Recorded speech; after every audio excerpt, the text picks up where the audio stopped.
Szervusztok, nagy szeretettel köszöntünk benneteket innen a Dekorellátó Oktatóközpontnak a stúdiójából, és hát arra gondoltunk, hogy egy kicsit izgalmasabbá tegyük itt az őszi időszakot.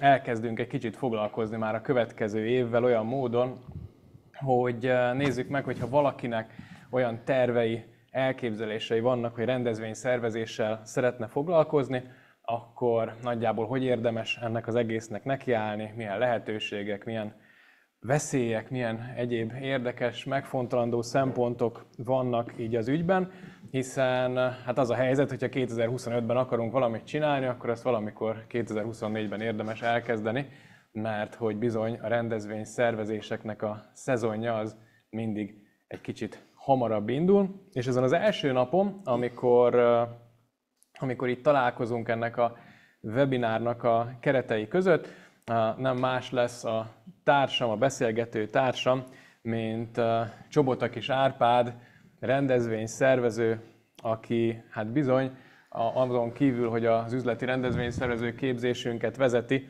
azért egy eléggé jelentős rendezvényszervezői múltat tudhat maga mögött, arról nem is beszélve, hogy ugye több egyetemen, főiskolán is egyébként a jövő rendezvényszervező nemzedékét oktatja, úgyhogy azt hiszem, hogy hitelesen fog tudni majd a különféle kérdésekre válaszolni.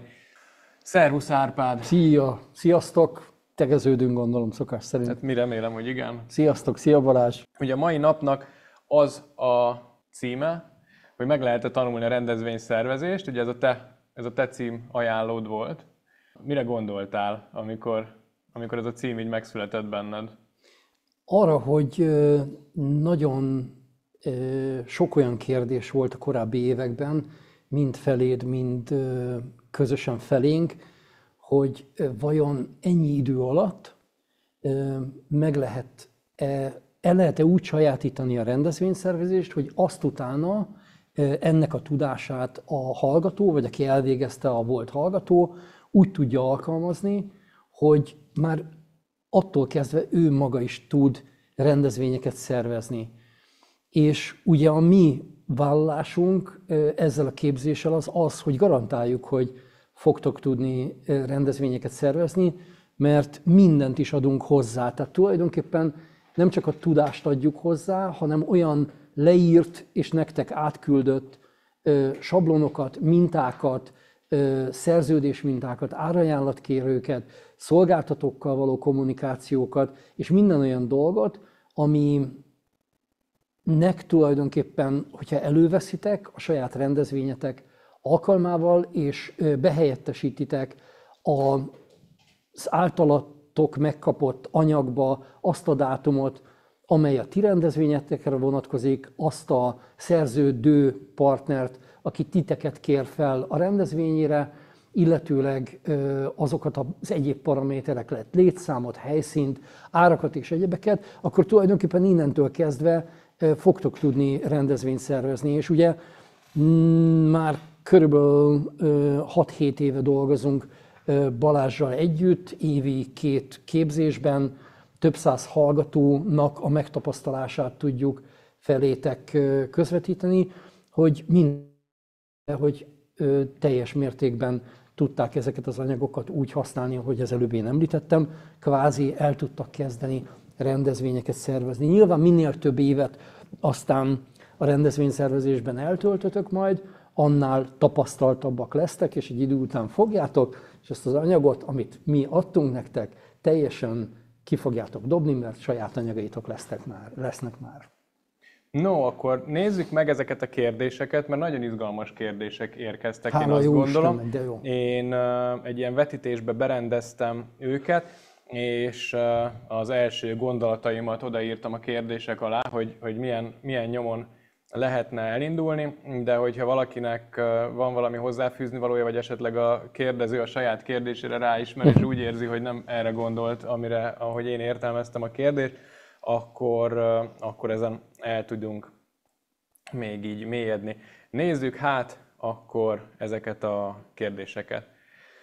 Milyen készségek és tulajdonságok szükségesek ahhoz, hogy valaki sikeres rendezvényszervezővé váljon? Ez azt gondolom, hogy ez egy jogos gondolat. Én arra gondoltam, hogy ugye a szervezési készség az egy ilyen hatékony dolog, a kommunikáció az egy viszonylag nehezen elkerülhető dolog. A kreativitás az szerintem abban, hogy érvényesülni lehessen, és jó eredményeket lehessen elérni, az mindenképp hasznos. Hát arra, ami az elmúlt években itt zajlik, ha eddig nem is, akkor azt gondolom, hogy ez megerősített, hogy a rugalmasság az egy hatalmas előny.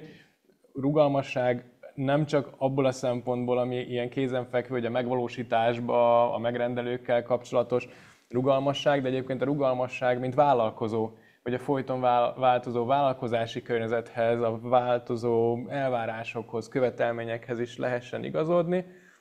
Én azt gondolom, hogy ezek mind-mind nagyon fontos. Hát a rugalmasság legfőképpen ugye gondolom arra is gondolsz, hogy nem, ahogy említetted, nem csak a hétköznapi életben a rendezvényekkel kapcsolatban, hanem itt volt egy Covid, amely ugye az összes rendezvényt offline, tehát ami élőben emberek számára élőben megrendezett rendezvény, ezt teljes mértékben lenullázta, egyetlen egy rendezvényt sem lehetett csinálni, viszont rögtön megjelentek, vagy viszonylag rövid időn belül megjelentek az online rendezvények, és akkor egy gyönyörű amik egész elképesztő felfutást értek el, és ugye most is nagyon sok ilyen rendezvény zajlik, nem véletlenül egyébként, hogy ez képzési anyag is nálunk, az online rendezvények területe, mert hogy ez nagyon jól megmaradt, és nagyon jól megtanulta a szakma, hogy mit lehet ezekből kihozni. Hogyne.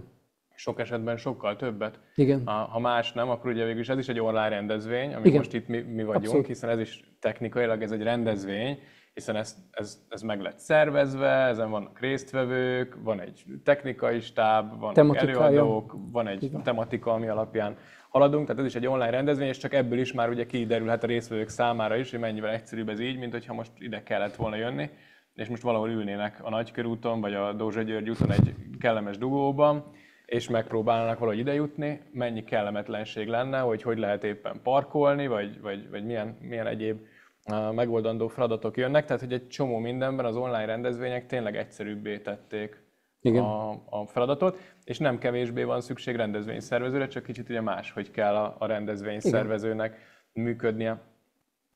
Mennyire, ugye itt arról van szó, ugye a kérdező, hogy milyen készségek, tulajdonságok szükségesek, ugye szerintem ez persze egy fontos kérdés, de szerintem izgalmasabb a kérdés abból a szempontból, hogy ezek a dolgok mennyire fejleszthetők.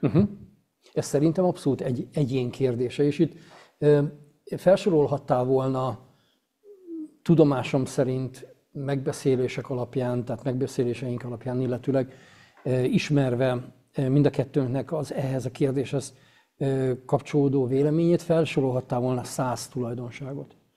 De a képzéseinken tanítjuk is, hogy nem biztos, hogy neked, sőt biztos, hogy nem kell 100 tulajdonságban jó legyél. Sokszor elég 1 vagy 2, a többinek nem kell, hogy kiemelkedőnek legyen, de például, hogyha te vagy a legrugalmasabb rendezvényszervező, és abban az időszakban, amikor bejön egy Covid, és nem lehet offline rendezvényeket tartani, és te annyira rugalmas vagy, hogy rögtön átállsz online-ra, és te vagy az első, és utána csak hetekkel, esetleg hónapokkal jelennek meg a konkurensek, akkor te már egy óriási előnyt elértél a többiekhez képest, és a piacon tulajdonképpen te leszel a piacvezető. Tehát maga a rendezvényszervezés is tulajdonképpen rengeteg tulajdonságot igényelne, de biztos vagyok benne, hogy ti, akik erre az előadásra vagy online jelenlétre, online nyílt napra jelentkeztetek, bennetek megvan rengeteg jó tulajdonság, találjátok ki, hogy miben vagytok egyediek, mi az, ami abszolút benneteket a piachoz képest felfelé differenciál, miben vagytok a legjobbak, és nyilván arra helyezzétek a legfőbb hangsúlyt, mert avval fogtok kiemelkedni a konkurenciától. No, nézzük a következő kérdést. Milyen különböző rendezvényszervezői munkakörök léteznek, és melyik illik leginkább hozzám, ha most kezdem a karrieremet?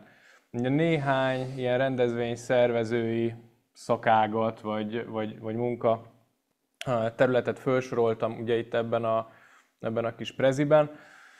Te mikre gondolsz, hogyha ez így fölmerül, hogy rendezvényszervezői szakterületek vagy karriertípusok?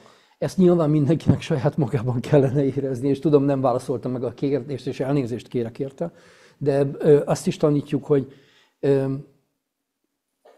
mindenképpen olyan területet válasz az életedben a munkádra, amelyikkel önazonos vagy. Tehát amelyiket úgy érzed, hogy abban te jó vagy, amit szeretnél csinálni, azt kezd el csinálni, és aztán kiderül, hogy az tényleg a te pályád-e vagy nem. Ahogy szoktuk mondani, picit így viccesen, de igaz, hogy esküvőszervező szeretne lenni a 12 és 18 éves hölgyek közül 100-ból 99, hogyha látta az egy-két ilyen esküvős szervezős hollywoodi filmet a világsztárokkal. De aztán kiderül, amikor elkezdi csinálni az a hölgy, felnőtt korában, hogy az neki passzol-e vagy nem, és ugye nem két olyan hallgatónk volt, aki azt mondta, hogy hú, nekem mondjuk a konferencia szervezés tetszene. És aztán kiderült, hogy közben voltak esküvői felkérései is, és aztán esküvőszervezővé vált, vagy pedig pont fordítva, hogy kipróbálta korábban úgy gondolt csodavilágot az esküvőszervezést, elkezdte csinálni, és belekóstolt a konferenciaszervezésbe, és azt mondta, hogy nekem ez sokkal jobban passzol. És itt nem csak arról van szó, hogy rövid időn belül a képzés elvégzése után a gyakorlatban majd egy-két rendezvény után kiderül, hanem vannak időszakok és vannak periódusok. Hát az én 20 évvel ezelőtti életemben még nagyjából évente egy 5-8 esküvőt csináltam. Pont ezt akartam mondani, hogy nem is kell nagyon messzire menni, hogyha olyan embert keresünk, ha jól tudom, akkor neked nem szíved csücske az esküvői rendezvény. Aztán egy idő után már nem volt hozzá annyira nagy, hogy is mondjam, a lelkületem valahogy átment a konferencia irányába, és éreztem, hogy én nem vagyok elég kreatív. Tehát én férfi vagyok, én nem tudok olyan gyönyörű dolgokat létrehozni, mint a hölgyeknek a nagy része. És azokat a legfőképpen a hölgyek, ugye a mennyasszonyok által kért hölgyekre jellemző kérések nagy részének én nem tudok annyira könnyen lelkileg megfelelni, mert én férfiból vagyok. Tehát, és rádöbbentem, hogy a konferencia szervezés nekem sokkal jobban passzol. De mondom, ez minden nagyon egyéni dolog. Megnézzük akkor esetleg, hogy ezek egyébként milyen területek, hogy egy néhány gondolatot, ha mondunk róla, akkor talán az egy kicsit segít abban, hogy el lehessen dönteni, hogy ez volt a kérdés, hogy melyik illik leginkább hozzám. Ezt ugye nem tudjuk megmondani, de azt talán meg tudjuk mondani, hogy melyik milyen, és akkor ebben talán könnyebben magára ismer valaki. Az esküvőszervezésről szerintem nem kell beszélni, mert az esküvőszervezőt azt szerintem mindannyian tudjátok, hogy milyen feladatokat végez el. Amit én hozzátennék az esküvőszervezőnél, én azt gondolom, hogy egy nagyon jelentős különbség, hogy ugye ez sokkal inkább indokolja a hétvégi munkavégzést, akár a klasszikus munkaidő utáni munkavégzést. Tehát szembe helyezzük mondjuk egy konferencia szervezővel. A konferencia szervezőnek nem lesznek egyeztetése és megbeszélései sem hétvégén, sem munkaidőn kívül, hiszen ugye itt vállalati ügyfelek vannak, akik ugyanúgy 8-tól 16-ig dolgoznak, hétköznap, és ők nem akarnak semmit csinálni hétvégén. Akkor egy picit a konferencia szervezés, hogy mi a konferencia szervező, a konferenciás rendezvény szervező. Vannak cégek, vagy állami szervek, vagy non-profit szervezetek, egyesületek, szövetségek, stb., akik azt mondják, hogy szeretnénk a tagságunkkal egy év végi gálapartit szervezni, ehhez viszont szeretnénk olyan szaktudással, helyszínismerettel, különböző fellépőkkel való sok-sok kapcsolattal rendelkező szervezőt felkérni, aki ebben nekünk tud segíteni, mert ebben nekünk nincs megtapasztalásunk. Tehát és ezek nyilván, üzleti rendezvények alapvetően. És nyilván, mivel a megrendelő az hétfőtől péntekig dolgozik, általában délelőtt, később, maximum késő délutánig, a telefonhívások meg az e-mailek is ebben az időszakban fognak érkezni, tehát egy konferencia szervező max. Akkor dolgozik a hétvégén, hogyha elmaradásai vannak és e-mailekre kell válaszolnia, vagy pedig amikor abban a hétvégén a rendezvény azon a hétvégén kerül megrendezésre, de jellemzően, ezt is tegyük hozzá, hogy ezek a konferenciák általában hétközben szoktak a nagy részben megrendezésre kerülni. Az esküvőszervező kontra konferencia szervező még egy összehasonlítást végezzünk, mégpedig az év hónapjainak az összehasonlítását. Az esküvők általában nagy részben májustól októberig, amikor jó idő van, szeptember végén, októberig szoktak megrendezésre kerülni. Általában a konferenciák pedig április, május, június, szeptember, október És a decemberben évvégi partik, tehát céges partik, de általában a november, január, február, március kiesik, de az utóbbi időben azért tapasztalunk nagyon sok olyan konferenciát is, amik a korábban nem annyira jellemző hónapokban is megrendezésre kerülnek. De ráadásul ugye akkor ebből az is látszik, amit a gyakorlati tapasztalatok, meg egyébként hallgatói pozitív visszajelzések is mutatnak, hogy ez némiképp egyébként ki is egészíti egymást a két terület, mert hogy amikor erős az üzleti rendezvény, akkor pihen egy kicsit az esküvő, már ami a megvalósítást illeti, és fordítva. Tehát, hogyha valaki ilyen teljes állásként szeretne rendezvényszervezéssel foglalkozni, akkor tök jó mind a kettőt csinálni. Ha mellékállásként akar vele foglalkozni, akkor ugye ez az esküvő sokkal jobban fekszik, hiszen azok az emberek, akiknek esküvőt szervezünk, azok ugyanakkor dolgoznak, mint akár mi a főállásunkban, és ők nyitottak arra, hogy a klasszik munkaidőn kívül lehessen ennek neki kezdeni, de teljes állásnál meg tök jól kiegészítik egymást, ezt ugye sok visszajelzésből jó néhány látjuk. Ilyen volt hallgatónk van, aki tulajdonképpen egész évben dolgozik, mert nyáron, jellemzően nyáron esküvőket, a többi időszakban meg konferenciákat szervez. Ugye vannak a sporteseményeknek a szervezői, itt én azt gondolom, hogy az nagyon hasznos, hogyha valakinek van ehhez kapcsolódó valamilyen előéleti kötődése. Tehát, hogyha kapcsolatrendszerem. Meg hát most én neki tudja, hogy miről sportrendezvényeket szervezni, hát valószínűleg kevésbé lenne hiteles. Igen. Tehát, hogy itt azért valamilyen kötődés ehhez én azt gondolom, hogy mindenképpen hasznos, és abból viszont nagyon jól el lehet indulni. Igen. Erre viszont meg láttunk egy csomó példát, hogyha valaki sportolóként élt a fiatal korában, akkor ez egy nagyon jó ilyen átvezetés lehet a sportrendezvényekkel foglalkozni. Pont most láttam, én foci rajongó vagyok, tudom, hogy hölgyek általában a futballt nem annyira kedvelik, de ehhez kapcsolódó téma, hogy pont most láttam az egyik moldáv bajnokok ligája, tehát a legmagasabb ligában játszó futballcsapatnak az egyik futballistája, aki focizik, és ő szervezi a csapatnak az összes utazását, tehát külföldre, szállásfoglalással, repjeggyel, mindennel együtt, tulajdonképpen félig-meddig rendezvényszervezés vagy turizmus, amiről beszélek, de ő neki, mivel szeret utazni egyébként is, úgy gondolta, hogy hát ő akkor elkezdi ezt utazási irodaként csinálni, és az összes ilyen utazásukat, meg rendezvényüket ő szervezi. Igazán ugye a lehetőség az a nagy kérdés, a lehetőség, hogy valaki meglátja a lehetőséget valamiben, akkor azon bizony el is lehet indulni.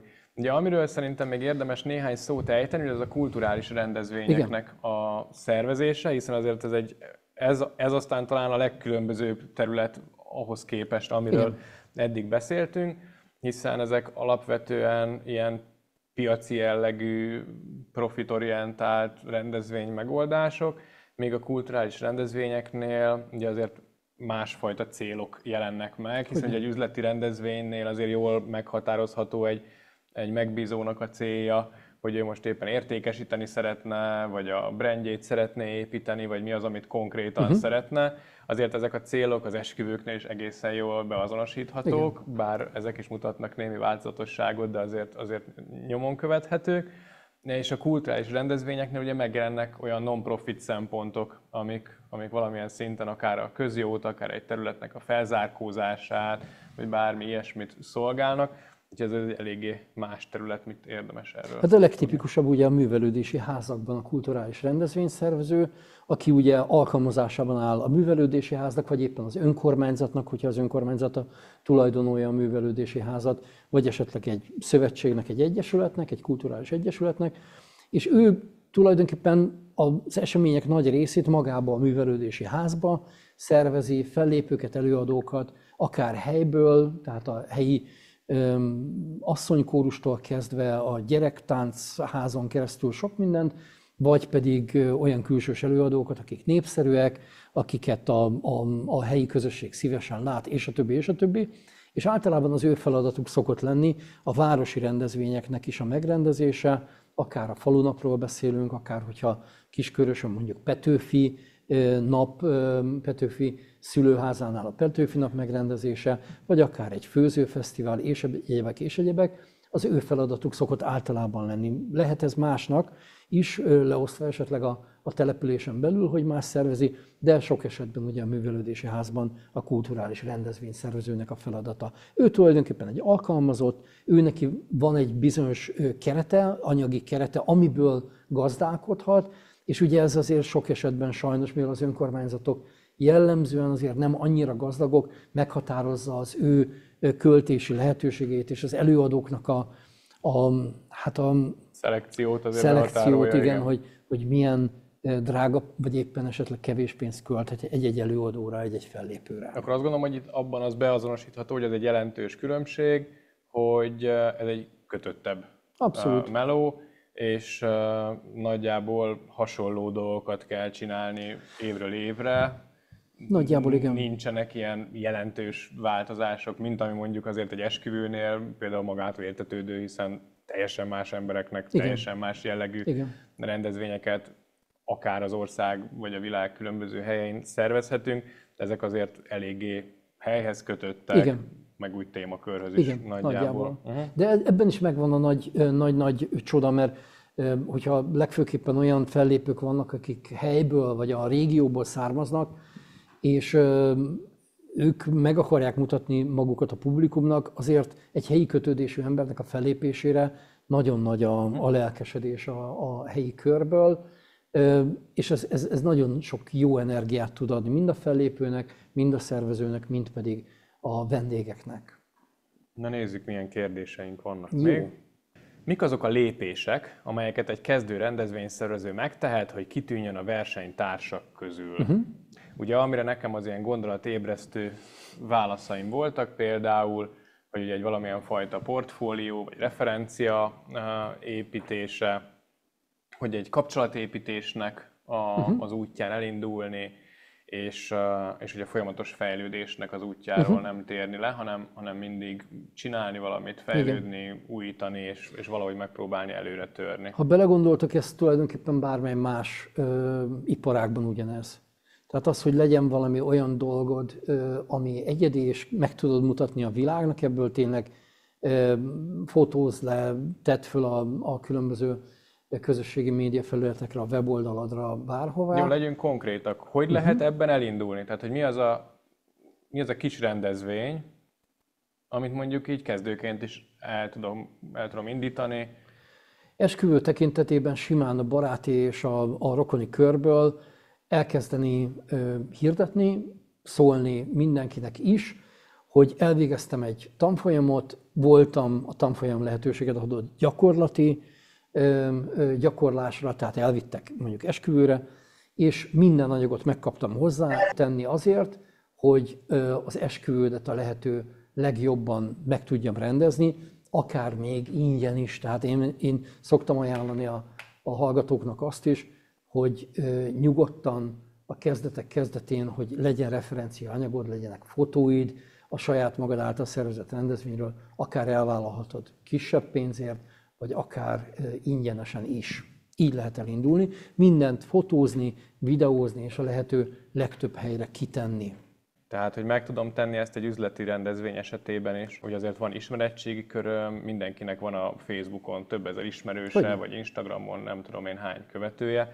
Tehát, hogy ezek mind-mind kihasználhatók a későbbi építkezésnél, hiszen lehet, hogy annál a cégnél csak mondjuk nyugdíjas búcsúztatásra készülünk, lehet, hogy ott csak mondjuk szeretnénk az abban a hónapban születésnapjukat, ünneplőket fölköszönteni, tehát egy csomó olyan lehetőség van, amiben akár egy alacsony költségvetéssel kedves kis rendezvényeket lehet létrehozni, akár ott, ahol most dolgozunk, ott ilyenekkel elindulni, és ezek már mind arra tök jók, hogy lehetnek belőle képek, lehetnek belőle tartalmak, és lehet belőle bizony gyakorlás. Azt gondolom, hogy nem szabad alulértékelni azt a kapcsolatrendszert, amivel mindenki rendelkezik, még hogyha ezt nem is üzleti céllal építette.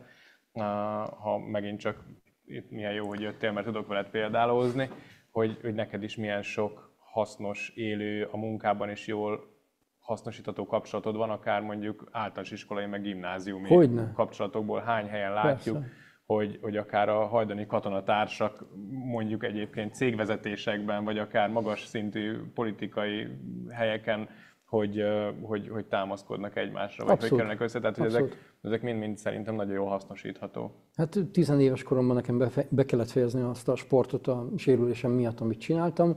Most én szervezem az ő nem tudom hányadik éves találkozójukat, mint rendezvény. 1-2 I és Gyuszi, ugye, aki vendégelőadó is nálunk, most kért fel egy újonnan induló magazinban a rendezvényszervezési szakágnak a szakértőjeként, hogy én írjam a cikkeket. És ezt mondom 10 éves korom, tehát ilyen általán, nem ez már középiskola, de általános iskolából átnyúló időszak. Abszolút, hogy nem? Jó, mivel lehet még kitűnni? Hát az egyediséggel mindenképpen. Tehát mindig ezt mondjuk, hogy legyél valamiben első, vagy legyél valamiben egyedi. És ezt lehet még újat kitalálni? Mindent lehet kitalálni, hogy ne lehetne, persze. Hát most hirtelen eszembe jut, hogy nem tudom, hogy mennyien láttátok, hogy a Dunán szokott közlekedni egy ilyen kétéltű busz, ami megy a közúton, tehát felveszi az utasokat valahol, nem tudom, a Vigadó térnél, és akkor szépen belemegy a Dunába, és mint egy ilyen hajó, vagy egy ladik, vagy én nem tudom, hogy hívják, biztonságosan közlekedik. Hát ki tudta ezelőtt, szerintem olyan 15 éve jöhetett ez be az országba, ki tudta ezelőtt 20 évvel, hogy ilyen létezik, senki nem tudta, és nagyon jól működnek. De a Hopon Hopov, tehát ők is szerintem egy 20 éve léteznek nagyjából, előtte nem voltak Hopon-Hopov járatok, most mennyire jól működik. Jó, tehát akkor azt mondod, hogy ebben van bőven lehetőség, abszolút. Van tartalék. Abszolút. Én ráadásul azt szoktam mondani, hogy azok a jó ilyen újítások, vagy kreatív ötletek, ami valamilyen módon kapcsolódik az embernek önmagához, az életútjához, valamilyen tapasztalásához, mint ahogy például tök jó lehet sportrendezvényeket szervezni valakinek, aki egyébként sporttal foglalkozott. Ott volt olyan hallgatónk, egy középkorú hölgy, aki régebben rendőr volt, és tele volt olyan rendőri relikviákkal, meg volt az a kapcsolatrendszere, hogy rendőröknek szervez egyenruhás esküvőket. És ott a teljes a zenekar, meg a nem tudom, a kísérőcsapat, vagy a fellépő csapatok, minden abban az egyenruhában van, és sikeres. Tehát abszolút létezik, bármi újdonságot ki tudtok találni. Kezdjetek el gondolkodni, mit szerettek, hol van kapcsolatrendszeretek, és biztos vagyok benne, hogy megtaláltok olyan területet, ami aztán működni fog. Na nézzük a következő kérdést. Mennyire fontos a kreativitás a rendezvényszervezésben, és hogyan lehet fejleszteni ezt a képességet? Hát én erre azt mondom, hogy szerintem fontos, mert ugye azt mondta, hogy egyediség, azt mondjuk, hogy a megrendelők azok nem egy ugyanolyan rendezvényt szeretnének, mint amilyen a konkurenciának volt, meg egy ugyanolyat, mint az elmúlt 10 évben minden évben volt, hanem mindig valami újat szeretnének, ezért mindig kell tudni valami újat mutatni. Viszont azt gondolom, hogy az a verzió az nem működik, hogy valaki azt mondja, hogy jó, hát én nem vagyok elég kreatív, és akkor ez így veszett fejszenyele, hanem ezt lehet fejleszteni, mégpedig olyan módon, hogy figyelünk, hogy nyitottak vagyunk, és igyekszünk mindenhonnan a lehetőségeket így elcsípni. Nagyon sok külföldi rendezvényszervező követhető a közösségi média felületein keresztül, nagyon izgalmas rendezvény, lebonyolítási megoldások vannak. Technológiában rengeteg újdonság. Technika rendkívül sokat fejlődik, és szerintem az is, tehát a nélkülözhetetlen kreativitása szerintem a rendezvényszervezőnek az, hogy a csapatát kreatív módon állítsa össze. Mert hogyha nekünk vannak kreatív alvállalkozóink, akkor tök jó ötleteket tudnak hozni. Építs kapcsolatrendszert, itt is ez a lényeg, tehát legyenek kapcsolataid, és ha neked nincs esetleg az adott rendezvényre ötleted, akkor kérdezd meg őket. Kapcsolatrendszer itt is. És biztos vagyok benne, hogy mindenkinek a Facebookon annyi ismerőse van, hogy feldobja, hogy segítsetek egy-egy kreatív ötletben, meg hát vannak a Facebookon is, meg más közösségi felületeken is vannak olyan csoportok, akik tematikus csoportok. Tehát vannak a rendezvényszervezők például, ott naponta nem tudom hány kérdés jön, hogy helyszínben segítsetek, fellépőben segítsetek, nem tudom miben segítsetek, és jönnek az ötletek. És ugye itt amúgy a szolgáltatók is jelentkeznek, tehát ez azért nagyon jó, persze. Mert hogyha valaki beírja például, hogy tavasszal egy szabadtéri rendezvényre szeretne valami csapatépítő programot ilyen és ilyen korosztálynak, igen, akkor ott egyszerűen jönnek az ajánlkozók, akik ezzel foglalkoznak, pontosan, hogy zenés programokat csinálnak, táncos programokat csinálnak, ezt-azt csinálnak. Tehát, hogy ebből a szempontból végül is egy kicsit nem tud magától működne. Abszolút. És ezt emberek tanulják, pedig megy magától. Milyen konkrét kihívásokkal találkozhatok a rendezvény szervezői pályán, és hogyan lehet ezeket sikeresen kezelni? Szerintem az egyik ilyen jelentős stressz helyzet az, hogy határidők vannak. És ezeken a határidőkön belül kell tudni valahogy működni, és attól függően, hogy kinek milyen munkahelye volt előzőekben, vagy miben szocializálódott, ez azért lehet újdonság. Ha valaki mondjuk egy feszes rendszerben dolgozott, mert mondjuk egy egy ilyen gyors étterem franchise-ban volt mondjuk valamilyen középvezetői pozícióban, ott megvannak ezek az adminisztrációs kötelezettségek, a határidő, ott egy csomó mindent lehet benne tanulni. De hogyha valaki mondjuk nagyon lazán el volt valamilyen munkakörben, akkor ez ahhoz képest én azt gondolom, hogy ez egy ilyen komoly stressz lehet. A másik, ami azért egy fontos kérdés, ez a költségvetés. Itt mind a magánrendezvényeknél, mind az üzleti rendezvényeknél, nem beszélve egyébként mondjuk az állami támogatásokból, vagy költségvetési forrásból bonyolódó rendezvényeknél, itt azért eléggé szigorú költségvetési keretek vannak, amit valahogy kezelni kell, amit nyomon kell követni, amit valahogy kordában kell tartani. És hát van egy csomó olyan dolog, amire sosem tudsz felkészülni. Nem tudom, neked volt-e már olyan rendezvényed, ahol semmi váratlan dolog nem történt?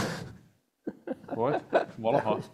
Tehát, hogy valami mindig történik, és hát ezekre kell igazándiból felkészülni arra, amire nem lehet felkészülni, tehát hogy igazándiból ebben lehet egy jó rutint szerezni. De erre a kettőre, az időnyomásra azért ezt ne úgy gondoljátok, hogy ma szól, most hány óra, 18 óra 30 perckor szól egy multicég, hogy holnapra adjál ajánlatot egy 1000 fős karácsonyi partira. Itt azért ezek a cégek tudják, hogy mennyi idő van rá, át egy, át kettő, sokszor őnáluk van az időcsúszás. Tehát, hogy amit rajtad akarnak behozni. Nem. Náluk is, amíg a döntések megszületnek, az egy idő. Múlvára kell neki karácsonyi ajánlat, akkor is késő, mert ugye sok helyszínt már januárban lefoglalnak a következő karácsonyra. De ebben majd rutint szereztek. Tehát higgyétek el, hogy ti ezt tökéletesen, pontosan fogjátok tudni, mert egy idővel annyi ilyen esetbe futtok bele, és mindent pontosan fogtok tudni, hogy mennyi idő kell nektek adott feladathoz, mi az, ami megvalósíthatatlan, mi az, ami belefér. És a költségvetés kezelése pedig sok olyan cég van, amelyik nem azt mondja, hogy ennyi pénzem van rá, hanem segíts neki abban, hogy beszerzed az árajánlatokat, és ők abból majd válogatnak. És a számukra, nem tudom, legszimpatikusabb, legkedvezőbb ár, vagy éppen a legdrágábbat fogják kiválasztani, és nem mondják meg, hogy ennyi pénzünk van erre az egészre, hanem azt mondják, hogy mit tudom én, szerezz be fellépőket, mert mi szeretnénk 4 fellépőt, és aztán kiderül, hogy csak 2-re van pénzük, de 2-t, te már beadtál egy csomó fellépő árat, és ők 2-t abból kiválasztanak, és a rendezvény gyönyörűen meg fog valósulni a ti szervezésetek által.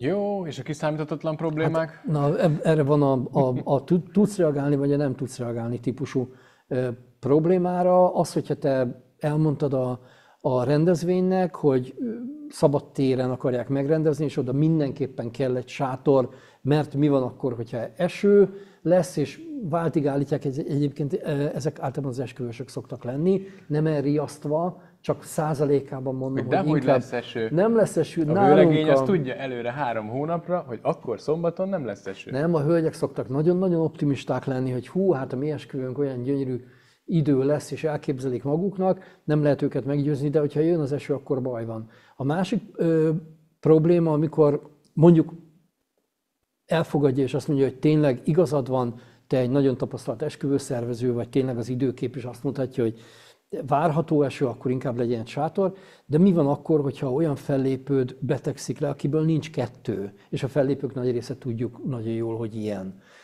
Akkor sajnos nem tudsz milyen B-tervet csinálni, akkor a programot úgy kell megszervezned, hogy nem tudom, a másik 3 fellépő mindegyik 20 perccel többet játszon, és a megbetegedett fellépődnek az 1 óráját, ami be volt tervezve, azt kipótoljátok a többi fellépőnek a kitolt hosszabb idejű fellépési idejével. Jó, nem akarok visszaélni itt a belső információkat, ezek minden happy endes sztorik, de hát volt neked olyan is, amikor, mert mindig esküvőszervező kolléganőknek föl szokott merülni egyébként az, hogy úgy érkezett meg a torta, hogy megsérült, de valahogy megoldottuk és helyreállítottuk. Te vagy a kedvenc példám abban, mert legalább nálad úgy sérült meg a torta, hogy nem lett torta. Tehát, hogy az igen. Ez legalább igen, egy hiteles dolog. Jó. Úgy rendeztem itt sorba pont a kérdéseket, hogy a következő kérdés az egyébként ugye egy kicsit kibontja az előzőt, hiszen ez kifejezetten a tervezéshez, az időbeosztáshoz kapcsolódik, és itt viszont én összeszedtem néhány olyan gyakorlati tanácsot, ami egyébként segíthet abban, hogy az idődet hogy tudod beosztani, és hogy tudod azt megoldani, hogy ne dolgozz ingyen, tehát hogy lásd azt, hogy mennyi munkát tettél bele egy adott projektbe, és azt hogy lehet egyébként megtéríteni. Egyrészt vannak ugye kifejezetten digitális megoldásokat próbáltam összeszedni, hogy így mégis a modern technikának adózzunk egy keveset. A Monday.com-on van egy tök jó ez a Monday nevezetű szoftver, érdemes megnézegetni, nagyon izgalmas lehetőségeket kínál, vannak kifejezetten egyébként ilyen rendezvény szervezésben is segítő részei, de ez alapvetően egy ilyen projektmenedzsment szoftver, ahol igazándiból nagyon szépen össze lehet állítani a feladatlistáinkat, nagyon jól vizualizálva látjuk azt, hogy mi vár ránk, mi az, amit meg kell csinálni, meddig kell vele végezni, és ezt az egészet tudjuk egyben úgy kezelni, hogy látjuk az összes teendőnket. Én azt gondolom, hogy ez nagyon sokat segít. De nyilván egy sokkal egyszerűbb megoldás, hogyha használunk ugye digitális naptárakat, amiben például akár mondjuk ez a Google-nek, vagy az Outlook-nak, vagy ki melyik verziót szereti, vagy használja, már csak az, hogy látjuk, hogy milyen feladataink vannak, és meghívókat tudunk küldeni, látjuk, hogy egyébként ők is csatlakoztak ehhez, ha akár csak mondjuk egy szolgáltató találkozót szervezünk, hogy mondjuk az üzleti rendezvénynél a megrendelő képviselője, a technikus és a helyszínkontakt, egy közös helyszínbejárásra megyünk, és megnézzük, hogy hol lesz a színpad, hogy építjük föl, hova fog majd az elnök úr állni, a megnyitót megtartani, akkor tök jó, mert hozzáadtunk mindenkit a meghívóhoz, ott látom, hogy kik lesznek ott, látom, hogy elfogadta, úgyhogy ez egy nagyon kényelmes megoldás. Nagyon hasznosak a munkaidő nyilvántartó szoftverek, ami ugye gyakorlatilag azt csinálja, hogy rögzíti azt, hogy egy-egy projekten mennyit dolgozol. Tehát, hogyha te leültél reggel 8-kor a számítógéped elé, és este 6-ig ott ültél mellette, akkor ugye dolgoztál több rendezvényen, lehet, hogy készítettél elő már jövő évi esküvőket, de lehet, hogy dolgoztál közben 1-2 órát a 2 hónap múlva esedékes céges karácsonyon, és ez gyakorlatilag teljesen automatizált módon összesíti az adott projektre fordított munkaidődet. Tehát akkor, amikor mondjuk megvalósítottál egy ilyen rendezvényt, és vége van az utókommunikációnak, és gyakorlatilag lezártad, akkor megnyomsz egy gombot, és látod, hogy milyen ütemezésbe, mennyi időt, és mivel töltöttél abban a munkafolyamatban. Tehát csodálatosan látod, hogy te mondjuk, ha számláztál a rendezvényszervezésre, a karácsonyi céges gálára 870 000 plusz áfa szervezési díjat, és bejött még mondjuk 500 000 forint jutalékba a vendéglátásból, akkor azt látod, hogy mondjuk 1 300 000 forintot 50 munkaóra alatt, 100 munkaóra alatt, vagy 200 munkaóra alatt kerestél meg, és akkor innen kiderül, hogy nagyon ügyes voltál, nagyon jól kerestél, vagy érdemesebb lett volna inkább a Mekibe elmenni részmunkaidőbe, és ott jobb órabérre teszel szert. Tehát én azt gondolom, hogy ez nagyon hasznos, hogy tudjuk értékelni, mert hogy ugye különben nem tudod, hogy te most jól keresel, vagy ingyen dolgozol, és nem tudod, hogy áraszd be a következő évet. Mert azzal nincsen baj, hogyha mondjuk éppen az első ilyen céges rendezvényen nem kerestél szinte semmit.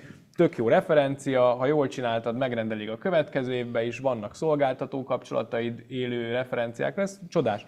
Csak egyszerűen látod, hogy jó, ezt följebb kell árazni valamilyen módon, mert vagy a munkaórákat kell redukálni, vagy pedig a bevételt kell növelni, de ez egyértelmű válasz lesz, úgyhogy én azt gondolom, hogy ezek tök hasznos megoldások, és például mondjuk ez a TimeCamp egy tök jó szoftver, vannak ilyen demo verzió is egyébként, ezeknek meg lehet őket nézegetni. Szerintem baromi hasznos, hogyha mind a munkáinkat ezekkel a könnyen elérhető ilyen felhős rendszerekkel működtetjük, hiszen akár egy Google Drive-nak vagy egy Dropbox-nak a használatával sokkal könnyebben tudunk csapatban dolgozni, hogy egy előkészített megrendelőbe bele tud éppen nyúlni, az a szolgáltató is tud rajta javítani, ezt látjuk, közösen tudunk dolgozni rajta, tehát hogy nagyon-nagyon hasznos ilyen módon kezelni a dokumentumokat, hiszen sokkal könnyebben hozzáfér mindenki, és arról nem is beszélve, hogy mind hazai fejlesztésű, mind pedig nemzetközi fejlesztésű különféle rendezvényszervezést segítő szoftverek vannak.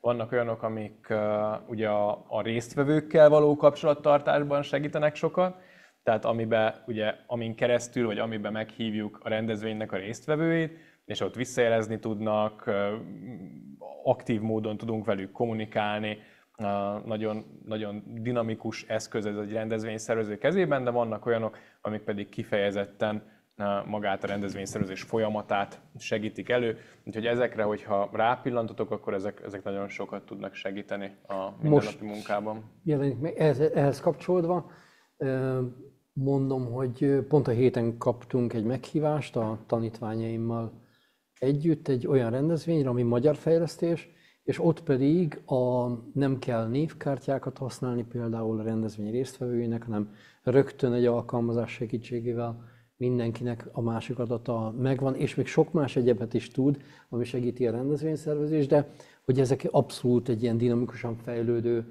technológiai fejlesztések, és magyar fejlesztések is vannak bennük, és naponta csodálkozom. Most nekem például volt egy olyan rendezvény, azt nagyon imádtam, egy ilyen applikációt használtunk, ez bérbe vehető, tehát gyakorlatilag ez azt jelenti, hogy a rendezvény bérbe vette ezt az applikációt, ezt a résztvevők le tudták tölteni, és mi az applikáción keresztül tudtunk kommunikálni a résztvevőkkel. És például, ami gyakorlati haszna volt, hogy ugye volt egy vendégvárásunk az adott helyszínnek az aulájában, ahol egy ruhatárat terveztünk, mert ilyen kora őszi idő volt, hogyha valaki szeretné, le tudja tenni a kabátját.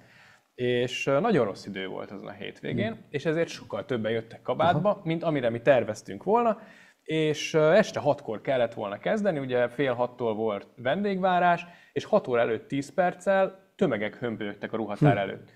És ugye azt megbeszéltük, hogy tudunk nyitni ott az egyik szekciós teremben egy ilyen pop-up ruhatárat, hogy le lehessen venni a kabátokat, lett szelvény, lett minden tök jó, de hogy mondjuk meg a vendégeknek, hogy mikor bejönnek, és ki van téve a ruhatártábla, ne arra menjenek, hanem az ellenkező irányba.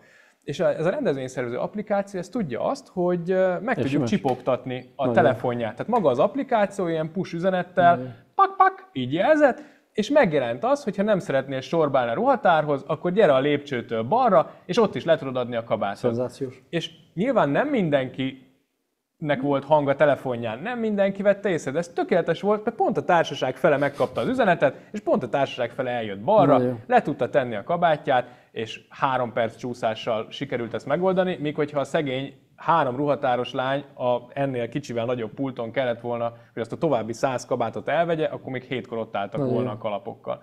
Tehát, hogy ez egy ilyen nagyon-nagyon hasznos dolog. Én azt szoktam mondani, hogy ez kicsit olyan, mint a Harry Potteres meghívó, hogyha változik valami, akkor ott a kezedben a meghívó, és megváltozik rajta az info. Ugye ezt egy klasszikus meghívásnál viszonylag nehezen tudod megtenni. Úgyhogy ezek egyébként tök jó dolgok, érdemes a digitalizációnak az előnyeit a rendezvényszervezésben is kihasználni. Hogyan lehet kezelni a különböző ügyféltípusokat és elvárásaikat? Hát, Árpád, te ebben erős vagy. Én azt gondolom, hogy a rugalmasság az ugye itt rögtön meg is van, hogy miért kerestük a rendezvényszervező tulajdonságainál a rugalmasságot. Itt a megfelelő stressztűrés, a türelem, az, hogy kellő empátiával próbáljuk meg ugye átérezni az ő összes félelmét, a megfelelési kényszerét, hiszen valahol mindenki meg akar ezekkel a rendezvényekkel valakinek felelni, hát egy esküvőnél meg akar felelni a szülőknek, a barátnőknek, a kollégának, egy rendezvénynél, ha azt nézzük, hogy valaki meg van bízva a rendezvény szervezésével, ő meg akar felelni a feletteseinek, de hogyha egyébként én akár még egy cég tulajdonos vagyok, és én csinálom itt a rendezvényemet, akkor is meg akarok felelni például mondjuk a külföldről érkező márkatársaknak, vagy a külföldi fiók telepek igazgatóinak, tehát hogy mindenkiben van valahol valami stressz, és ezt át kell érezni, hogy én könnyen mondom azt, hogy jó, hát nyugodjál meg, minden rendben lesz, mert nekem ez a 200. rendezvényem abban az évben, de ő neki meg lehet, hogy ettől múlik a teljes szakmai előmenetele, meg minden. Hát nyilván, hogy ideges, tehát hogy ezt valahogy fel kell tudni oldani, vagy az ideges mennyasszonyt, az rosszabb bármelyik vállalatvezetőnél, De higgyétek el, hogy ha azt látják, hogy a rendezvény, vagy esküvőszervező, teljesen mindegy, nyugodt, legalábbis nyugalmat mutat, akkor nem sokkal kell, nagyobb legyen, az esély. csak úgy nézzen ki. Hát a legtöbb esetben, hogy probléma van, akkor kifelé teljes nyugalmat mutatunk, befelé azért vannak ott háborúk, de higgyétek el, hogy ő is sokkal jobban meg fog nyugodni, és átragad rá az a bizalom, hogy nem kell idegeskednie, mert te meg tudod oldani, vagy mindent megteszel azért, hogy megold. És ami meg ugye egy egész konkrét, az szerintem meg az, hogy a saját magunk képzése és fejlesztése az nem csak abban merül ki, hogy eljárunk tréningekre, meg ilyen szakmai találkozókra, hanem ugye az is nagyon fontos, amit saját magunk megtehetünk ezekben a lezárási folyamatokban, hogy visszajelzéseket kérünk akár szolgáltató partnerektől, akár a megrendelőinktől, hogy lássuk azt, hogy mi az, amit mi úgy gondoltuk, hogy jól csinálunk, de hogy ők is úgy gondolják-e valahol, hogy jól csináltuk, és hogy mi az, amin esetleg lehet változtatni, ami szintén a folyamatos fejlődésnek egy nagyon jó eszköze, hogy nyitottak vagyunk a visszajelzésekre. Neked mi a legnehezebben kezelhető ügyféltípus? Van-e valaki olyan, akivel te nagyon nehezen kommunikálsz, vagy mondjuk, hogyha fölismered, akkor esetleg el is kezdesz kihátrálni az együttműködésből, vagy nem érzed, hogy jól együtt tudnátok működni? Az állandóan vibráló. Tehát biztos, hogy nektek is volt ilyen, nem tudom, iskolatársatok, rokonotok, baráti körből valaki, akin azt érezted, hogy semmi nyugalom nincsen benne, hanem ez az állandó ideges vibrálás. Ez az egyik típus. A másik típus pedig az állandóan variáló. Tehát aki egyik nap azt mondja, hogy jobbra fussunk, másik nap meg, hogy balra. Aki teljesen bizonytalan magában, általában a környezetének, vagy a cégében a tanácsadóinak, vagy éppen a közvetlen környezetének a véleményére ad, megkérdezi az egyik felét, azt mondja, hogy ez a zenekar legyen, másik felét, az nem a másik zenekar legyen, és állandó variálás van. Nagyjából ez a kettő, ami nehezen kezelhető, de ezt gondolom, nem csak én vagyok így vele, hanem a rendezvényszervezőknek azért ez a két típus nem ez egy érdekes dolog, könnyű, nekem könnyű partner. Van egy kedves haverom, aki egyébként csak ilyen rendezvényekkel dolgozik, és én nem értem, hogy nem őrül meg, hogy előző nap még átszerveznek mindent, meg még átpakolják, meg még kész van már minden, de még át kell rakni. És ő erre szocializálódott valahogy, ezt így teljesen kényelmesen el van vele, úgyhogy... Hát lehet, hogy ez ugyanaz, mint ahogy én voltam magával az esküvőkkel, hogy egy idő után rájöttem, hogy ez nem az én pályám. Lehet, hogy neki ez a pályája és végig egész életében, de teljesen el van vele. Igen, én nem tudom, hogy nem őrül meg, de kitart. Valami tanfolyamra beiratkoznék hozzá, hogy lehet ezt nagyon nyugodtan kezelni. Ugye ez a kérdés érkezett még hozzánk, ez amit én kigyűjtöttem, azok közül az utolsó, úgyhogy ha valakinek van saját kérdése, még most így élőben, akkor el lehet kezdeni beírni a chat felületre, hogy a kérdések között ezt még tudjuk tálalni, hogy miként lehet jól kommunikálni a rendezvénynek a résztvevőivel, illetőleg a partnerekkel. Egy fő mondat, vagy egy fő dolgot jegyezzetek meg. A miként előtt a darabszám lehetőség szerint túlzóan sokat kommunikáljatok velük, mert sajnos a rendezvényre a résztvevőknek a nagyon nagy százaléka úgy érkezik, hogy azt se tudja, hogy hol van. Azt se tudja, max azt tudja, hogy hány órakor meg hova kell menni, de annak ellenére, hogy érkezett róla mondjuk egy értesítés, semmi más nem tud róla. Minél többször kommunikáltok velük, minél többször küldetek el bármilyen anyagot, annál nagyobb az esély, hogy legalább valamennyit el fog olvasni belőle, jó? Tehát ez ne is az a miként, hanem hogy mennyiszer, lehetőség szerint a lehető legtöbbször, jó? Igen, ugye ezért vettem itt fel ugye a kis listámba, hogy előzetesen is tájékoztatunk, közben is tájékoztatunk, folyamatosan kapcsolat tartunk, mindig küldünk minden információt, emlékeztetőt, minden apró részletről. Tehát én azt gondolom, hogy a jó kommunikáció az alapos kommunikáció, amikor mindent elérhetővé teszünk. Azt gondolom, hogy ebben egyébként nagyon nehéz egyensúlyt találni, mert a különféle szempontjaink vagy elveink kicsit egymás ellen is dolgoznak, mert nekem az a tapasztalatom, hogy ha sok infót leírunk, akkor elvész benne egy csomó minden. De ha keveset írunk le, akkor egy csomó kérdést meg nyitva hagyunk. Tehát, hogy nagyon nehéz ebben a jót csinálni, mert ha mindent leírok, akkor el se olvassa, mert befogadhatatlanul soknak néz ki. Ha csak a lényeget írom le, akkor viszont jön egy napon belül 200 válasz e-mail a 200 kérdéssel, hogy oké, hogy lehet helyben parkolni, de honnan jövök be, meddig lehet parkolni, milyen magasságú autóval lehet parkolni, mindenféle kérdés. Hát, hogy ebben nagyon nehéz megtalálni az optimumot, de ebben szerintem a folyamatosság az egy jó megoldás, hogy mindig valami. hogy befogadható méretűek legyenek mindig az adott témában ezek az üzenetek, ezért írtam ugye azt, hogy egyértelmű és olyan rövid üzenetek, amik így befogadhatók és tiszta sor, hogy ne gyere autóval, mert nincs a helyszínen parkolásra lehetőség. Pici segítség lehet ebben, ilyen struktúrált üzeneteket, vagy ilyen kiemeléseket alkalmazni, mint ahogy talán szállodában voltatok, és talán láttátok már azt a szállodai mappát, az A-tól Z-ig mappa, hogy ablak, az ablakot hogy kell kinyitni, Z-a, nem tudom, most hirtelen nincs. Tehát, hogy le van írva, hogy a szobádban mit találsz meg, a szállodának milyen szolgáltatásainak ABC-szerűen, de itt is megcsinálhatjátok azt, hogy parkolás, külön kiemeled, hogyha autóval jössz, akkor hova tudsz parkolni, mennyi a parkolódíj, ha tömegközlekedésre hány métert kell menni, térképek, és erre ugye digitális megoldások is vannak már. És azok milyen jók, igen. Igen, digitális megoldások is vannak már. Tehát ez mind ajánlat, de higgyétek el, az egyik rendezvényemnek a technikusát szoktam mindig elmondani, hogy esküszöm nektek, hogy elküldöm legalább 3-4 alkalommal neki online módon, mert ő más településen él, nem tudom élőben személyesen odaadni neki a menetrendjét a rendezvénynek, legalább 3-4 alkalommal elküldöm, és ahogy megérkezünk a rendezvényre, mindig megkérdezi, hogy Árpikám, mi lesz a menetrend?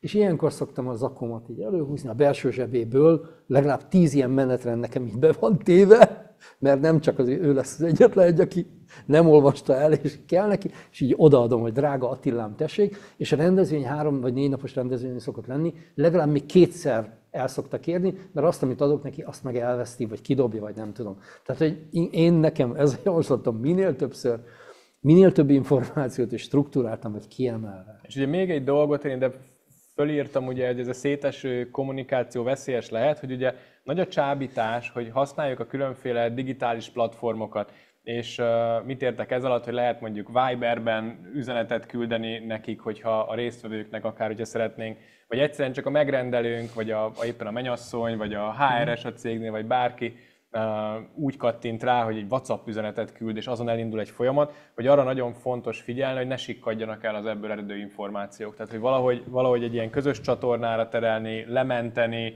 kiedzetelni az infókat, hogy egyszerűen ne az legyen, hogy eltűnik, valahol jött egy válasz, nagyon jó de nem az, ott amit keressük. a Balázs mond, minden egyes partnerrel, akár a megrendelő, akár a szolgáltatók, meg kell állapodni arról a platformról, amelyen ti a rövid üzeneteket kommunikáljátok. De ez nagyon fontos. Minden hivatalosat e-mailben kell, ezt előre szólunk, de ezt majd a képzésben többször is el fog hangzani. De állapodjatok meg, és csak ott kommunikáljátok. És hogyha esetleg ő valamilyen más csatornán elkezd veled kommunikálni, vagy tovább folytatja, egyrészt szólni kell neki, hogy térjünk vissza az eredeti csatornára, illetőleg én azt szoktam csinálni, hogy a más csatornán érkező kommunikációt mondjuk beképernyőfotózom, és beleteszem az eredetileg megállapodott csatornának a levelezésébe, hogy figyú, Messengeren azt üzented ezen és ezen a dátumon, hogy nekem itt az e-mailben, ami a hivatalos kommunikációs csatornánk, ez a válaszom. És megvan utána nektek, vissza tudjátok keresni, és ha el is mentitek, akkor még könnyebb a visszakeresés. Mert ugye egy rendezvényben ez egészen könnyen nyomon követhető, csak amikor ugye egy év közben összecsúsznak ezek már, és több rendezvény van, több megrendelővel, sokszor, akár egy megrendelő, igen. Esetében van 3 felelős, akivel kommunikálunk, akkor ez rémesen szét szólni kell, és nektek pedig az a feladatotok sajnos, hogy ezeket a különböző elszóródott, meg a szél által széthordott információkat egy csatornába összesöpörjétek. No, hát ezek voltak azok a kérdések, amiket előzetesen megkaptunk. Van-e valakinek esetleg most így élőben kérdése? Hogyha a chat felületen írtok, akkor azt mi látjuk. Hogyha ameddig esetleg írtok, akkor még amit bekészítettem itt az általad elküldött képekből, hogy egy kicsit talán ez is segíthet választ találni arra, hogy meg lehet-e tanulni a rendezvényszervezést. Ugye itt ilyen nagyon izgalmas csoportfotókat hoztál. Esetleg, hogyha ezekről pár gondolatot mesélnél, hogy hogyan is lehet akár gyakorlati tapasztalatokat szerezni. Egyrészt a képzés alatt is már, hogyha vannak rendezvényeink, tehát nekünk és a partnereinknek, barátainknak, ismerőseinknek, többi rendezvényszervezőnek, és ők jelentkeznek nálunk, hogy figyú, kellene nekem segítség, vagy éppen, amit az előbb említettem, hogy lesz egy olyan új technológia bemutatója, ami, ahogy mondtam, a névjegykártya cserét helyettesít ilyen ilyen letölthető QR kódos módszerrel. Ezt én szoktam jelezni a hallgatóknak, hogy figyeljetek, eljöhettek erre, megnézhetitek, ott is tudtak velünk találkozni, beszélgetni, stb. És a tavalyi, vagy a tavaly előtti egyik képzésünk után én meghirdettem egy mentor programot, ami egy fél éves program volt, és oda jelentkeztek 15-en, és őnekik pedig rengeteg egyéb programot szerveztem, szállodalátogatás, gasztronómiai látogatás, előadások, kisebb utazások voltak benne, rendezvényekre tudtak eljönni hozzám, illetőleg a partnereimhez. Szóval volt egy ilyen intenzívebb, gyakorlati és események és helyszínek látogatási Mi az, amit most programja. látom? Ez a Hiltonban volt, fönt a várban. Oda szerveztem meg a hallgatóknak egy szállodabejárást, és a Hilton eleve ugye Budapest legszebb panorámájú szállodája, a Hiltonnak a Skybarja, illetőleg hát ott természetesen nem csak az volt, hogy beengedtek bennünket, aztán menjetek körbe, hanem ott a jobb alsó képen, ahogy látjátok, a mellettem álló fekete zakós úriember, ő csinált egy nagyon-nagyon szép, ilyen kb. Másfél-két órás Hilton vezetést, történet, és akkor megnéztük az éttermet, a báltermet, szobákat néztünk, külső helyszínen voltunk, a belső udvarba elvitt bennünket az esküvői helyszínre, szóval egy csodálatos, a Borospince, stb. Egy csodálatos vezetés volt. Ez a miniatűr bárban volt egy gin és rum kóstoló, bemutató, ahol pedig ez a vendéglátó egység, az ottani tulajdonos tartott nekünk egy ilyen kóstolót és történetet, hogy éppen a gin vagy éppen a rumkészítés hogy zajlik, melyik országok belőle az erősek, és a többi, és a többi. Ez egy rendezvényünkön volt, tavaly egy nagyon tehetséges és szimpatikus online marketinges céggel rendelkező megrendelőnk szervezett egy ezt most már nem emlékszem, 13-12 állomásos roadshow-t az országban, és akkor erre a roadshow-ra hívtam a hallgatóimat el, és ez Békés Csaba volt a legkeletebben, vagy Debrecen, a legnyugatabbi pedig, ha jól emlékszem, akkor Zalaegerszeg-Győr-tengelyben volt, és akkor erre is a hallgatóim jöttek, és akkor segítkeztek benne helyszínkeresésben is, az ottani lebonyolításban, és a többi, és a többi. Ez a budapesti helyszín. És akkor ez egy helyszín nyitása volt, egy új rendezvény helyszín Budapesten, oda kaptam meghívót, és akkor kértem, hogy a hallgatóim is hadd jöjjenek el megnézni a helyszínt. Erre én például nem tudtam elmenni, és akkor itt volt egy kis... Akkor azért érzik ilyen jól magukat, azért látszik, ilyen sokkal jól jobban magukat, mosolyognak. Igen, így van, felszabadultabbak, mint hogyha ott lettem volna. De nem csak ilyen képeket hoztál, hanem ugye hoztál olyan képeket is, Árpád, ahol ezek a jól végzett hallgatók már elkezdtek dolgozni rendezvényszervezésben, ami azért azt gondolom, hogy egy még inkább bíztató lehetőség, igen, hogy nem csak gyakoroltak, de aztán elkezdtek dolgozni, és nézzünk bele ezekbe a képekbe is. Ugye a baloldali, az érdekessége ennek a képnek, hogy többszörös kötődésem van, mind a helyszínhez, az Urbán Betyárhoz, mind pedig a képen szereplő szereplőkhöz. Az Urbán Betyár egy belvárosi étterem, a gyerekkori barátomnak a tulajdonában van egy zseniális étterem, kialakításában, koncepciójában és mindenben. Érdemes meglátogatni, október 6-a utcában találjátok Budapesten, hogyha van kedvetek. És az az érdekessége a képnek a rajta szereplők, hogy mind a három a volt tanítványom. Jobb oldalt Sedró Eta, ő ennek az étteremnek a rendezvényigazgatója. Én ajánlottam be ide ebbe az étterembe és rendezvényházba, felvették, több 10 éve ott dolgozik, vagy 10, nem tudom, kb. 10 éve. Bal oldalt a legfiatalabb ajánlásom Tóth Adél, aki tavaly végzett.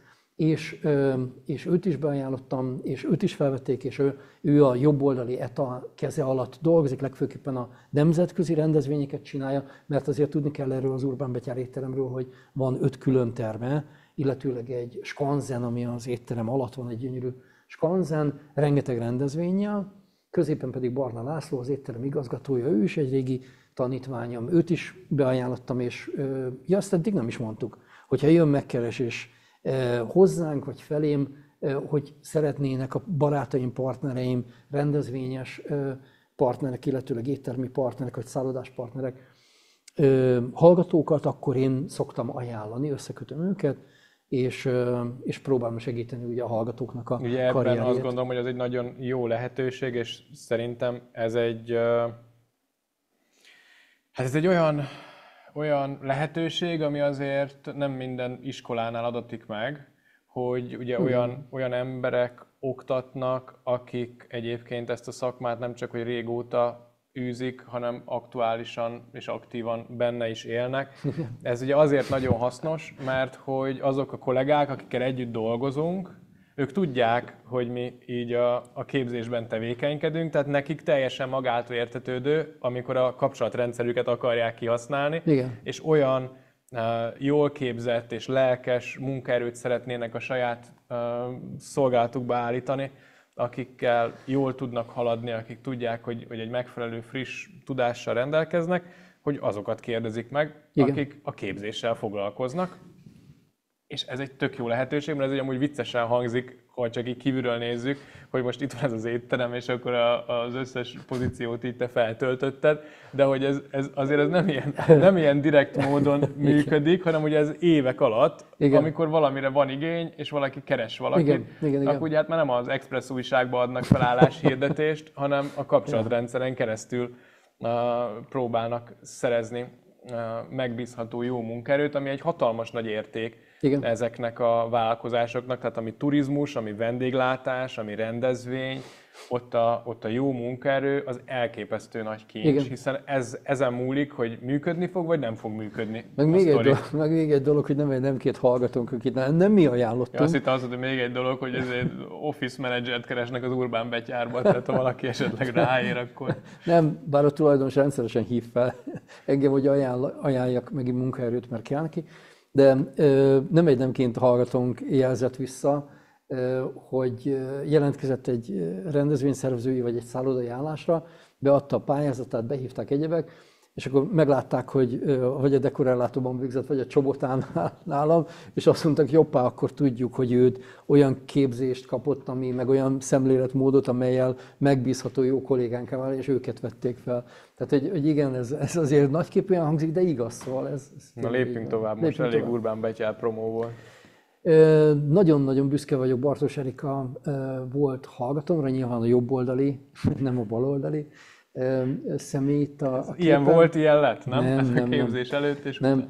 Erika már akkor, amikor jelentkezett, a képzésre tavaly előtti, ők már a fél éve rendelkeztek olyan Csepel teherautókkal, amelyeket átalakítottak Csepel csapszékké, tehát egy vendéglátó egységé, és ők ebben elkezdtek rendezvényekre járni, a képzést elvégezte, és nagyon szép eredményeket érnek el vele, több esküvőre, több rendezvényre hívták őket. Erika nagyon lelkesen szokott jönni azokra a rendezvényekre, amelyekre így a volt mentorátjaimnak van egy közös csoportunk, és ott meg szoktam hirdetni, hogy éppen milyen rendezvényekre tudnak elmenni, vagy tudunk közösen elmenni. És hát őrá így nagyon, nagyon büszke vagyok, mert nagyon ez egy nagyon lelkes, egy nagyon jó hozzáállás, azt gondolom, hogy ugye jobb később, mint soha, hogy ugye megvolt már a biznisz, hogy mi az, amit szeretne, de ugye érezték, tehát nem, azért annyira nagyon nem működött ez így magától. Tehát elég döcögősen indult, hogy kisebb-nagyobb sikerek voltak, de azért nem volt benne egy ilyen folyamatosság. De hogy fölismerte azt, hogy ehhez hiányzik valami. Igen. És akkor elkezdte ezt a tudást mögé építeni, és egészen más egy olyan szolgáltatóval is együtt dolgozni rendezvényszervezőként, aki érti a rendezvényt, igen, aki érti a rendezvényszervezést.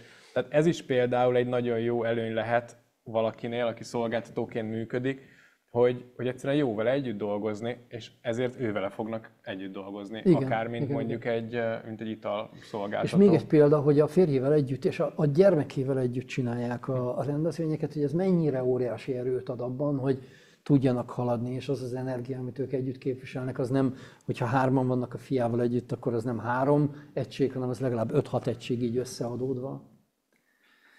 Ez egy női váltó, ha jól emlékszem, ez egy női váltó. Most így hirtelen így nem tudom, hogy melyik rendezvény volt, de talán a női váltó rendezvény, amelyen a hallgatóim egy része szintén szervezőként részt vett. És igen, a következőképpen pedig már ott van, igen, egyrészt bal oldalt a női váltó, középen egy másik rendezvény, azt nem nagyon emlékszem, azt már ők önmaguk szervezték, illetőleg a Magyar Marketing Fesztiválon való a hallgatóimnak a munkája és részvétele látható. Jó, szóval nem akartunk itt sokkal tovább untatni senkit. A lényeg az az, hogy ugye úgy igyekeztünk ezekből a képekből válogatni, hogy ilyen sokféle területről lehessen mutatni, igen. Céges rendezvény, ugye inkább ezek ebből a céges területből, de hogy nagyon különféle rendezvény megoldásokkal. És akkor mit mondtál te azzal kapcsolatosan az elején, hogy akkor hogy lehet ezt megtanulni, vagy mit kell ezzel csinálni a rendezvényszervezéssel? És honnan tudod te, hogy meg lehet tanulni a rendezvényszervezést? Magán ezen a képzésen, itt a dekorellátóban minden egyes olyan anyagot adunk, ami magához majd a ti pályátokban a rendezvényszervezés elkezdéséhez szükséges minden anyagot átküldünk nektek, illetőleg nyilván itt a képzés alatti PPT-t is megkapjátok, és semmi más nem kell csinálnotok, csak ezekből az anyagokból áthelyettesíteni rajta a dátumokat, a szereplők. Ja, és még egy dolog, hogy mi nem tankönyvből tanítjuk a rendezvényszervezést, hanem élő rendezvényeknek az anyagait. Tehát élő, mostani, illetőleg az előző években való rendezvényeimnek a szerződéseit, árajánlatkérőit, szerződéseit, ezeket küldjük át nektek. Tehát kvázi nem egy, hogy szokták mondani, ilyen szagú, könyvszagú, de nem kaptok, hanem az élő életnek a rendezvényeit kapjátok meg kompletten. És arra szeretnélek még kérni, hogy látom, hogy igen, több kérdés az nem érkezett, úgyhogy nekem majd még van egy ilyen kis záró meglepetésem. No. De előtte, hogyha esetleg annyit elmondanál, hogy ugye jövő héten, ugyanilyenkor és ugyanitt lesz egy hasonló szeánszunk, hogy ott mire érdemes számítani, hogy azok, akik esetleg most itt vannak, eldönthessék, hogy érdemes-e egy hét múlva is becsatlakozni? Minden olyan kérdésre válaszolunk egyrészt, ami akkorra fog érkezni, másrészt pedig ugye 3 ilyen szeánszunk, ahogy te nevezted. Minden olyan témát körbejárunk, amely a hallgatóknak az eddigi félelmei vagy kétkedései voltak még a rendezvényszervezés megtanulása előtti időszakban. Jövő héten jön vendégelőadónk. Én azt gondolom, hogy így igen. Van. Róla egy pár szót. Jövő hétre érkezik, hogyha holnap megjön a földközi tengeri nyaralásából, remélhetőleg megérkezik, Tárnyik Pál. Ő is több mint 20 éves rendezvényszervezési tapasztalattal rendelkezik. Az a különbség a Palinak a rendezvényei, illetőleg az én általam eddig szervezett rendezvények között, hogy én általában céges megrendelőknek szoktam a rendezvényeit és konferenciáit tartani, Tárnyik Pali pedig ügynökségi munkákat csinált, amiben nagyon-nagyon sok olyan kreatív, illetve szolgáltató partnernek az együttes működése kellett ahhoz, hogy akár több ezer fős rendezvényeket is megszervezzenek. Tehát ő egy más oldalról tudja nektek bemutatni a rendezvényszervezésnek a világát, viszont abból, nem tudom, a BNI neve ismerőse számotokra, ez egy közösségépítő, meg kapcsolatépítő, céges kapcsolatépítő, nagyon sikeres egyébként BNI szerveződés. Ő volt a BNI összes rendezvényének, nem tudom hány évig, de ezt majd ő elmondja, 6-8 évig az összes rendezvényét ő szervezte, ez több ezer rendezvényből állt. És ugye a hallgatói kérdések és félelmek csoportjának a következő hétre tervezett témája, az az elhelyezkedési lehetőségek, a karrier lehetőségek, úgyhogy majd ebben a témakörben várjuk a kérdéseket is, meg mi is készülünk majd néhány felvetéssel, hogy hogyan lehet rendezvényszervezőként elhelyezkedni, hogyan lehet rendezvényszervezőként valamilyen önálló karriert építeni. Úgyhogy, de most is sok mindent elárultunk már erről. Igen, de jövő héten folytatjuk. Aztán ez lesz majd a jövő heti fókuszban. És búcsúzóul, hogyha újra megosztjuk a kijelzőmet, akkor hoztam nektek egy üzenetet, ami azért mókás, mert ennek a mostani kis online találkozásunknak a szervezésében ilyen teszt jelleggel kifejezetten sok feladatot átengedtünk annak a mesterséges intelligencia felületnek, amit egyébként így az oktatóközpont életében használunk. Nagyon sok mindenben segítette egyébként a munkánkat, és a mai nap emlékeztetett arra, hogy ma lesz ez a rendezvény, és nagyon kedvesen sok sikert kívánt ennek a lebonyolításához. És azt kértem tőle, hogy kérdeztem tőle, hogy ha már ennyi sokat segített, akkor nagyon szívesen megemlíteném őt is ezen a mai napon, és hogy van-e esetleg a résztvevőkhöz valamilyen kedves hozzászólása, és hát igazándiból ezt az üzenetet küldte nektek, és kérte, hogy ezt adjam át. Ő azt mondta: kedves résztvevők, szeretnék gratulálni nektek ahhoz, hogy a rendezvényszervezés iránti érdeklődésetek ilyen elkötelezetté tetteket, és hogy ma itt vagytok. Ez a szakma tele van kreatív kihívásokkal, és minden egyes esemény szervezése lehetőséget nyújt arra, hogy valami egyedit hozzatok létre. Az én legnagyobb tanácsom az, hogy legyetek mindig rugalmasak és készek tanulni, mert az események világában minden gyorsan változik, és ez adja a szépségét is. Ha bármikor szükségetek lenne tanácsra, új ötletekre, vagy akár technológiai segítségre, mindig számíthattok rám. A mesterséges intelligencia és a digitalizáció rengeteg lehetőséget nyújt a munkátok megkönnyítésére, és én örömmel osztok meg veletek tippeket és trükköket, amik segítenek abban, hogy a következő rendezvényetek még sikeresebb legyen. Sok sikert kívánok nektek, és ne felejtjétek, a jó rendezvényszervező nem csak a részletekre figyel, hanem arra is, hogy élményt teremtsen. Köszönöm, hogy itt lehettem, és minden jót kívánok nektek a karrieretekhez. Ezt az üzenetet írtam nektek a mai napra, ismerve azt, hogy egyébként milyen rendezvényre készülünk, és hogy kik lesznek azok, akik érdeklődnek ez iránt. Hát talán ennél sokkal jobban mi se tudtuk volna összefoglalni mindezeket. Nagyon-nagyon szépen köszönjük, hogy itt voltál, illetőleg mindenkinek, aki ugyan nem írt nekünk, de végighallgatott bennünket. Remélem, hogy tudtunk olyan élményeket, esetleg olyan gátakat lebontani, ami a rendezvényszervezés megtanulása előtt volt esetleg bennetek, és nagy szeretettel várunk jövő héten. Gyakorlatilag ugyanekkor ugyanitt. Kellemes szép estét kívánunk. Nagyon nektek. köszönjük Szervusztok. nektek. Sziasztok!